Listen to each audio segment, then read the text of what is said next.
What's up, everybody? It's Roger Mooking here. You may know me as a chef, a musician. Now I got a book coming out, so check that out. Yeah, in the creative space, I've been writing, recording, producing records for over 3 decades now. And with that entails like a lot of writing and putting words together. So I'm kind of expanding the breadth of that. But, on the side, kind of silently for myself, I've been doing a lot of painting, visual arts, and photography. And it's kind of embarking on a new era, Yeah, so I've co-authored this book with Francesca Ekwayasi, this amazing Nigerian author, award-winning author. It's pretty incredible. But this is like an exploration in creativity and arts. It's a celebration of chaos. It includes my visual art, micro stories that are no longer 100 words. The underdog believes the dog is above. The dog believes that the master is above. The master believes they are the underdog. All the lyrics to songs and in conjunction with an album. And then Francesca sat down and wrote a whole bunch of essays about her life and my life and how we came to creativity and explaining all of the art inside of the music and visual side of the book as well. So it's a pretty special thing. It's kind of like a movie in your palm. So the dialogue in 3 parts is based around the cycle of life. So I've broken down, like with the album and the book, into 3 movements. The first movement is called the learning, which takes you from conception to adolescence. Then you have the living, which takes you from adolescence through adulthood. And then you have the leaving, which takes you from adulthood to the end of life. And so those 3 movements form and structure all of the movements in the book. Yeah, so Soundbites is really the jumping off point for all of these creative endeavors. I really want to explore the idea that the average human attention span is about 8.25 seconds, which is shorter than a goldfish. So I made this album called Soundbites where no song is longer than 1 minute and 30 seconds long. Hey, Mr. Humanoid over here thinking I lied for a sec. I guess the worst you could do is you might get upset, so here we go. When did everybody get to go nuts so? So it really is taking this form factor of compressed ideas and spitting them out and going through the cycle of life from conception through every movement, adolescence, adulthood, towards end of life. And you really feel the sounds change, the tones change, the approach change, the lyrics change, all of those things. And then package that up, and I gave it to Fran, and I started building a bunch of my paintings and photography and creating these final visuals.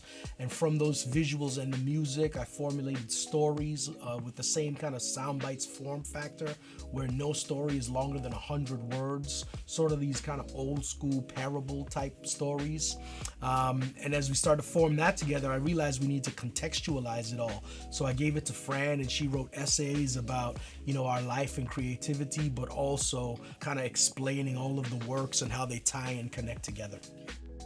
So this is really the challenge. It was really, after making records for like 3 decades, this was like a totally new endeavor. I felt like I was in the basement in Edmonton, like making demos again. It was a totally new adventure, man. And so I didn't have the luxury of setting the groundwork, giving you the chords, the intro, then the pre-verse, and then the verse, and Ortiz the chord, and then going through all these different things. I had to get directly into the mood and the idea of what that song is about, and then get directly out. So really, if there's an intro, it's happening very short, but mostly it's about diving straight into that emotion, really immersing yourself in it, and then jumping right out. So yeah, there is a verse chorus structure to most of the songs, but it happens very quickly. And really the most challenging part was making sure the whole album played out and didn't just feel like a barrage of music at you, just all these scattershot ideas just banging at you,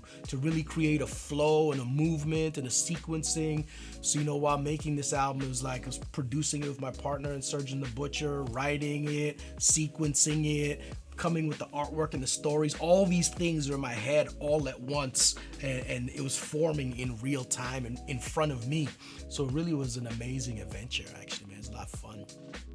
Really a lot of different ways. I really go with wherever the inspiration strikes, and really like at the core of it, I'm a producer, you know? So sometimes I'll hear an idea for an instrument. It might be a horn line, it may be a tuba line, it may be a bass line or a drum groove.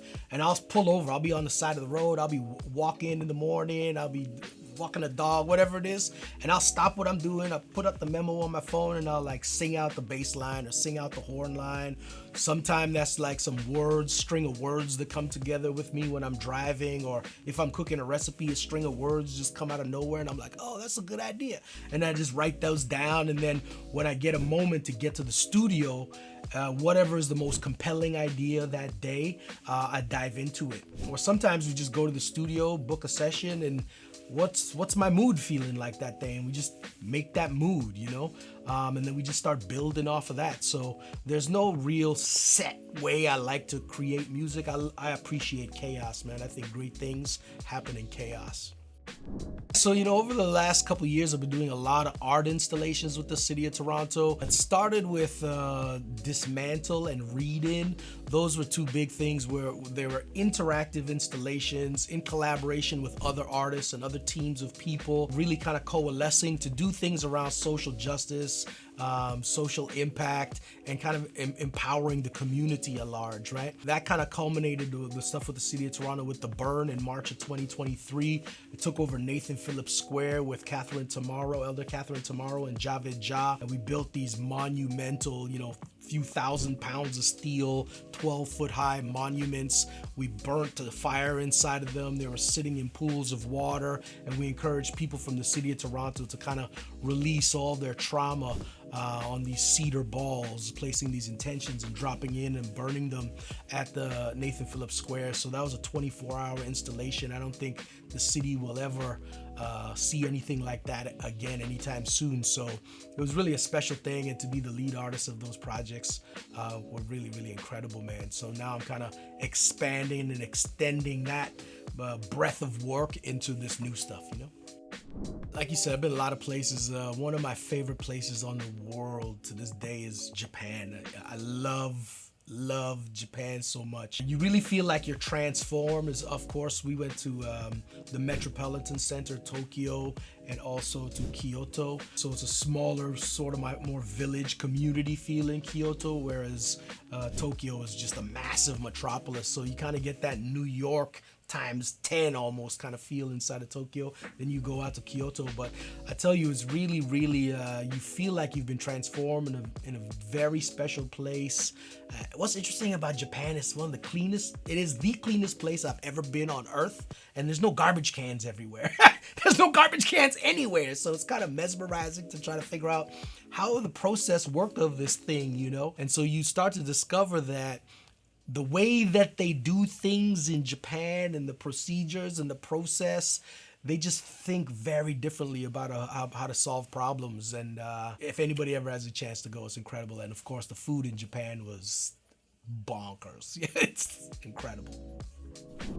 Well, you know, I don't know if I wasn't really smart about it, man. I tried to feed my family doing arts and food and beverage. So I don't know if you know much about food and beverage, but it's really hard to be profitable in food and beverage. And when you are, it's like the margins are very, very slim. So it's the kind of thing that you have to love. You have to have hospitality in your bones. You have to want to be able to take care and nurture and feed and comfort people, and that has to be a major part of the payoff, right? But restaurants just increasingly challenging, you know, cost of goods, margins, like it's just a really, really difficult business, and there's always a new restaurant, so customer loyalty is very hard to generate because everybody wants to check out the new thing. So the benefit of being inside of the airport is in terms of competition for really good food inside of the airport, there's not a lot. So when people find us at Twist, they realize, oh, this is a good spot. Everything is made from scratch. They're using raw ingredients. They're preparing it properly. It's done with love. The service from the staff is like pure hugs and love. And so we got a lot of customers who, you know, have kind of stop going to the lounge on the way out, and they'll go up an extra hour early and stop at Twist, which to me says a lot about what we offer there, and you know, there's a lot of opportunities for them to get stuff. So, but the food and beverage industry is really hard, man. You see every day, like a restaurant's open, 6 months later it's gone, another one gone, another one gone. You see the rotating. So it has its challenges, but I love it. A favorite dish that I like to cook? I really like making biscuits. I don't know what it is about biscuits. There's just, first of all, I love to play with dough. Playing with dough is one of the best mental kind of health tools that you can imagine. It just feels great. It's tactile. It's good on the nervous system. And plus it nourishes and it grows and it feeds you. So there's all these magical things around dough, right? And every dough is different day to day based on the amount of bacteria in the air, the yeast in the air, the environment, the humidity. So you have to troubleshoot kind of every day, which is kind of like cooking barbecue. The conditions change all the time, right? But biscuits, like, I don't know, something really satisfying about a nice warm biscuit that's laminated and puffed up nice and tall, and you crack that open while it's still steaming. You slap some butter on there and do the thing. And it's versatile, right? You can make it sweet, savory. You can make sandwiches out of it. You could break it up and crumble it on top of a stew. So I love biscuits, yeah.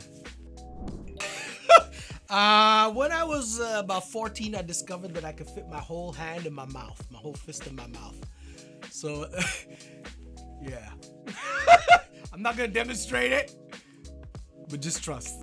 So, you know, in terms of like stuff that's going on, like I said, man, I'm always busy making and creating and building something. I never know what that's gonna be until it's ready to start kind of packaging up, you know.